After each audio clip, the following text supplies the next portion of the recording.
Words have power to crush a strong soul. Words have power to resurrect a dead soul. Just imagine if someone told you, you are good for nothing. Those 5 letters can break you. But I also want you to imagine if you can say to yourself, I'm not good enough, I don't have enough talent, I'm not tall enough, I'm not what the world thinks I should be, but I do it anyway. These are the words that I challenge myself for 100 days to say to myself. They've moved me from a person who was reluctant, careless, inactive, to achieving goals that when I look back today, I'm glad I said to myself, I do it anyway. I want to take you into a journey. I'm known as a professional speaker, but where did it all start? It started when I was still in school, where a teacher walked into class and she said, class, today we're doing unprepared speeches. And we started grumbling, started making noise, because we were not ready. I mean, it's unprepared speeches, so we were not supposed to be ready. But I turned and I started having a conversation with one of my classmates. And I could hear the voices of my classmate going quiet. Why are we busy talking? Until me and my classmate, our voices were the loudest voices in the classroom. When I turned, she was looking me straight in the eyes. I could see that she was angry and agitated. To show me who's boss, she said, Sia, you are first. And I started asking myself, what am I going to say?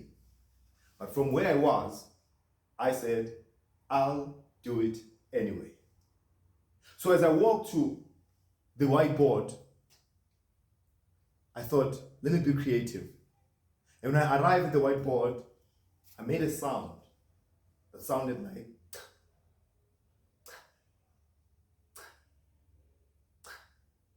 while I was busy thinking, pushing my time. And I said, what is that sound? And one of my friends from the back seat, he said, that's noise. And I said, no, this is not noise. This is a sound of seconds. Seconds that form a minute that forms an hour that forms a day that forms a week that forms a month that forms a year. Years later, because of what the teacher said, that day, everything changed. Because immediately, when I finished, she said, that was a beautiful speech. I wonder if there's someone here who can top up the speech. Sia, you are a great speaker. So instead of being told that you are good for nothing, I was told that I'm a great speaker. Hence, I'm standing in front of you today as a public and professional speaker. So words have power to give hope where there's no hope. And from that day, I started walking with pride, knowing that I can speak. And at that time, I was relying on what my teacher said. As I went on in life, I became a professional. And as I became a professional, I took my career of sales coaching serious. And I was exposed to 4 levels of competences. And those 4 levels of competences, what I want to share with you today. And as I share them with you, I hope that you see where you are and what is it that you need to improve.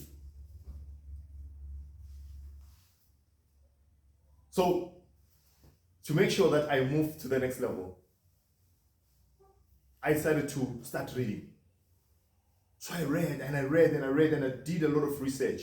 And as I was doing research, I found myself being interested in becoming a sales coach. So as a sales coach, working with other people, I needed to know where they are in order for me to be able to help them. And I was exposed to Toastmasters International, where this year I had the opportunity to take part as a speaker. So standing in front of you, I'm not just any guy. I'm a guy who's a champion of public speaking. And the title of my speech, it was titled, I'm Not Just Any Guy. Why did I say I'm not just any guy? It's because I had moved from the levels of competence. The first level of competence is unconscious incompetent.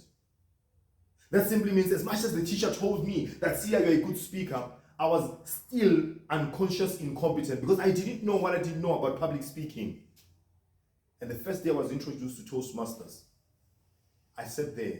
They gave me an evaluation of my ums and ahs. They said, Sia, you had 17 you had 16 souls, you had 3 buts. Right there, I noticed that the teacher planted a seed, but that seed needed to be cultivated. And I noticed that I'm on a stage that is called unconscious incompetent. That simply means I didn't know what I didn't know. And as a speaker, I had to position myself. So part of me standing in front of you saying, I am a public speaking champion, I had to know certain things. So I started researching, going into Toastmasters. I started wanting to understand, how can I improve? I invested time, made sure I don't miss any meeting. And that moved me to the second level, which is called conscious incompetent. When a person is conscious incompetent, it simply means you are aware of your incompetences and you're working so hard to improve in your incompetences. It feels good to stand in front of people knowing that you can say, I'm not just any guy, but not saying it with pride. Because there are humbling moments. As we move in this journey of life, there are humbling moments that I had to go through. And as much as you see your incompetences, it's important to say, I do it anyway. Because there are 2 types of attitude. There's good attitude, and good attitude, it's seed. It gives results to good results. And there's bad attitude. Bad attitude is like seed also. It gives results to bad results. So it's important that as we work on ourselves, we are able to position ourselves and we know where we are in terms of competencies. It might be hard. You might not have the resources. You might not have each and everything that you need, but it must be in a position where you are able to position yourself. And you grow. And as you grow, you move to the third level. Now the third level is conscious competent.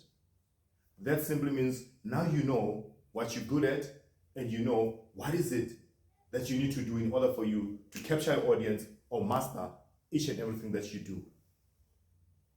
So I went into competition, being a person who's on the third level, conscious, competent. And as I walked in, I shared a journey. And the journey that I shared started with asking a question. I said, have you ever had someone ask you, do you know who am I? There are 2 possible reasons someone can ask you, do you know who am I? The first one could be they've forgotten who they are and they want you to remind them who they are. Or this is someone standing in front of you and wanting you to understand that standing in front of you is not just any guy, like the title of my speech. Why did I title my speech, I'm not just any guy? It was not to brag, but it was to help people understand that we have within us a light that needs to shine and it needs to make the world a better place. And I stood in front of my club mates and I said, I'm not just any guy. I'm a guy who's just completed a path called presentation mastery. So every time when I do a presentation, if my presentation exceeds your expectation, don't be surprised, I'm doing professional with Toastmasters International. And difficult for you to understand, don't worry, I'll lower it to the level of a comprehension. There, pride kicked in. Because if you think unconscious, incompetent, is not knowing what you need to know, then conscious incompetent is knowing when you have crossed the line. So all these years I've been going and telling myself that I'll do it anyway. And I've been able to do it anyway. But there came a time where I felt I need to distinguish between being confident and being prideful.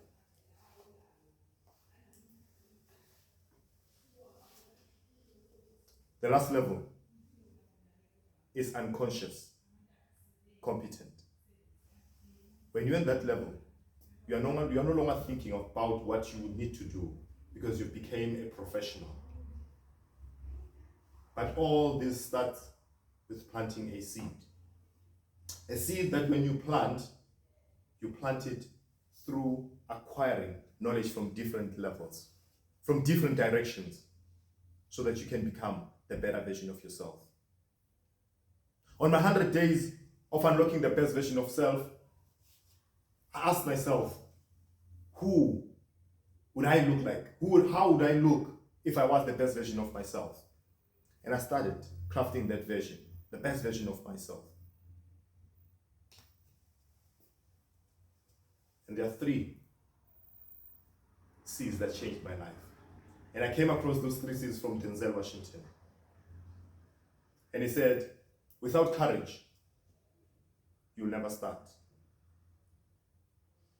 And he said, without commitment, you'll never finish. And the last one was, without clarity, you'll never know where you're going. So I took those 3 C's and I ran with them. And I made them my breastplate, making sure that as people shoot negative comments, I'm protected. I had the courage to start.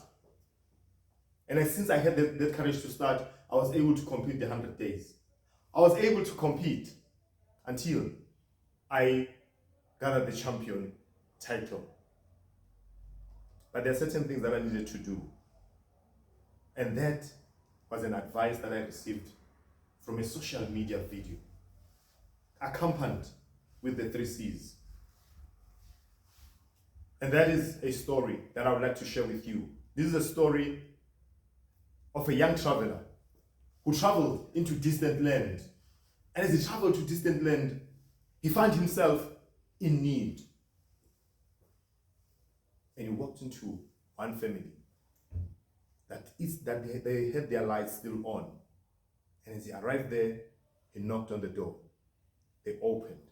And as they opened for him, he said, I'm finding myself in need. I'm a stranger here. Can you please help me? I just need a place to sleep. They're like, oh, come in. Come in. We're about to have our dinner. To his surprise, the dinner was amasi and maize, what we call uphuthu in Zulu. They said, you can have this amasi. Our cow today didn't produce enough, so you can have it. But he's like, no, I'm okay. You know what, the only thing that I need is just to have a place to sleep. They said, don't worry, you're just a traveler. A traveler never finishes a farm. So what you eat today won't affect us at all. So he ate. But what he was thinking, asking himself, how could this family be so generous? He just went where they showed him to sleep, and he slept. Family sacrificed their meal for a stranger. When he woke up in the morning, he asked around. He said his goodbyes, and as he was going, he asked around, because the thought in his mind, he kept on asking himself, how could these people sacrifice for me? Why they don't know who am I? He asked one of the villagers there, he said, there's a family that gave me their all. I don't know how can I repay them. What should I do? They said, there is a wise man at the city gate. Go there and ask him. He will give you the right answer. he went to the old man, the wisest man in the city, and he said, there's this family, they gave me food, and I don't know how to thank them.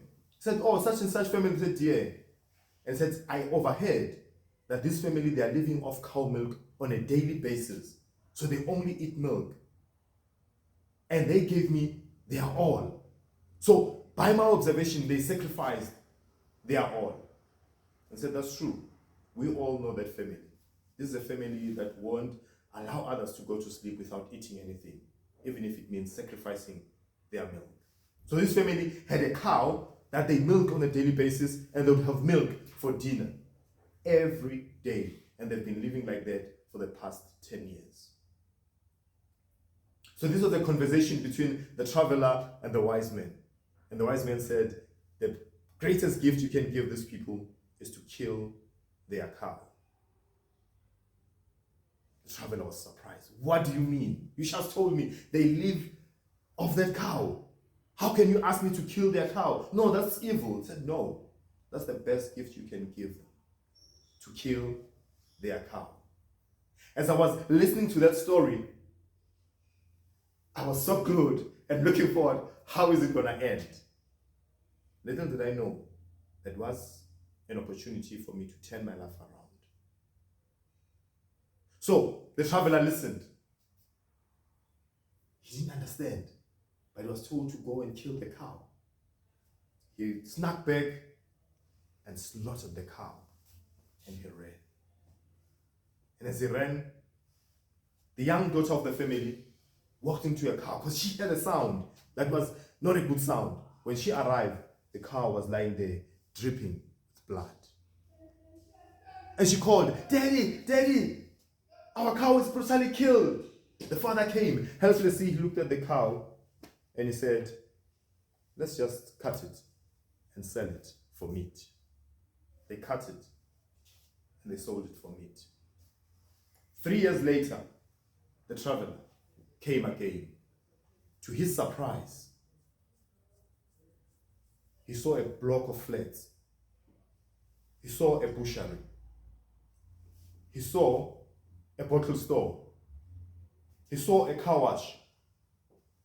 He asked himself, what is happening? Because this family used to live here. He ran. As he ran and went inside, he found the eldest brother of the family sitting at the counter. And I said, hi, how are you? Do you still remember me? I'm that person from the previous visit. Like, no, yeah, I still remember you. He said, what's all this? It's like, when you left, something bad happened. Our cow was brutally killed. And my father said we must cut it and sell it for meat. And people came looking for more meat. And that was the beginning of our butchery. And people traveled from far. We saw a need to build this block of flats for them to stay as they visit. And as they're staying there, we saw a need for us to build a bottle store for their amusement. That day when you left, a terrible thing happened, but it was an opportunity for us to turn things around. While you're listening to me today, the question that I have is, what is your cow? What is that one cow that you would need to kill in order for you to pass the stage of survival? Personally, I had to do it anyway, because my cow was having enough and being satisfied with the little. Being content with the little was blocking me from becoming the better version of myself. So as I stand in front of you today, I know you might not have all the answers, but the question is, what is that cow that you need to kill in order for you to say, when the sound of minutes sound and leads to hours, days, weeks, months, you look back and say, I'm glad I killed that cow. What is that one cow that you need to kill? As you think about it, I did it anyway. I do it anyway. You do it anyway. I thank you.